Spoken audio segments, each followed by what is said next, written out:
அன்பார்ந்தவர்களே, உங்கள் அனைவருக்கும் இனிய காலை வணக்கம்.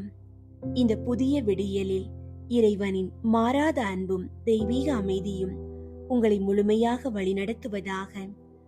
விடிந்துள்ள இந்த புதிய நாள் உங்கள் வாழ்வில் புதிய நம்பிக்கைகளையும் ஆசீர்வாதங்களையும் கொண்டு வரட்டும்.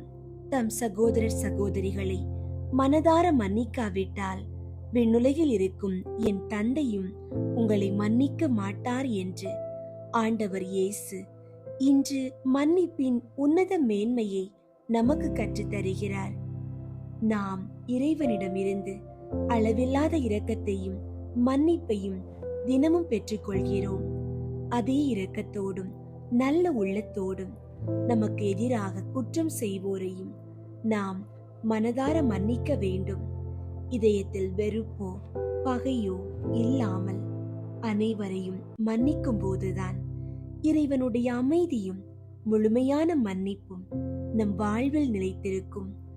எனவே பிறரை மனதார மன்னித்து அன்போடு இந்த நாளை தொடங்குவோம்.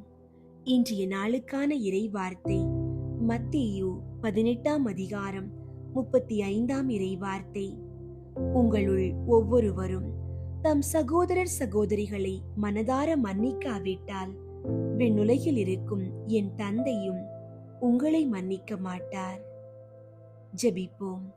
அன்புள்ள இறைவா, எங்களை வழிநடத்தும் நல்ல ஆயனே, இந்த ஆசிர்வதிக்கப்பட்ட புதிய நாளுக்காக உமக்கு நன்றி செலுத்துகிறோம். விடியற் காலையில் முகம் நோக்கி பார்க்கும் உமது பிள்ளைகள் ஒவ்வொருவரையும் உமது வல்லமை உள்ள கரங்களால் ஆசிர்வதியும்.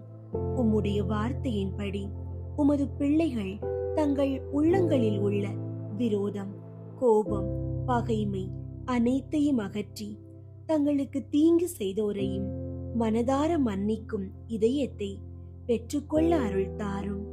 நீர் எங்களுக்கு காட்டிய எல்லையற்ற இரக்கத்தை நாங்களும் பிறருக்கு காட்டி உமது மன்னிப்பையும் ஆசீர்வாதத்தையும் நிறைவாக பெற்றுக்கொள்ள வழிநடத்தி அருளுமாறு வேண்டுகிறோம்.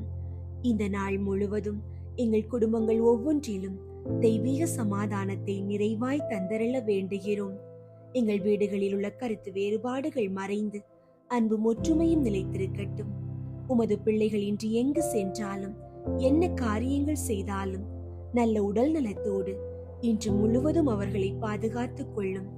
அவர்கள் எடுக்கும் ஒவ்வொரு முடிவிலும் பேசும் ஒவ்வொரு வார்த்தையிலும் தெய்வீக ஞானத்தோடு செயலாற்ற வழிநடத்தி அருளும். இயேசுவின் வழியாக ஜெபிக்கின்றோம் நல்ல பிதாவே, ஆமென்.